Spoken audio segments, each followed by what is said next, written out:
Assalomu alaykum qadrli obunachilar, hurmatli yurtdoshlar. Mana Xitoydan yangi tovarlar keldi. Kimga maynaqa manzarali gul daraxtlar kerak bo'ladigan bo'lsa, bizga aloqaga chiqaverasizlar. Buni ekadiganlar. Yosh ko'chatlari ham bor.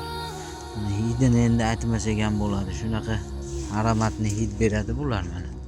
Bu magnoliyalar, mana magnoliyalarda har xil razmerlari bor.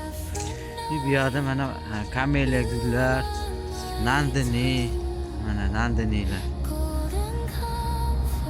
Hop, nandinida mana shtampoviylari ham bor, bo'lakcha sortlari. Mana bular gullari g'uncha ochilib kelyapti. Magnoliyalar. Ko'chatlari ham, daraxtlari ham bor. Zakaz beraverasizlar, respublika bo'yicha dastlabki qilib beriladi. Videoga bitta like bosib, gul shaydonlariga jo'natib qo'yamiz. Video ham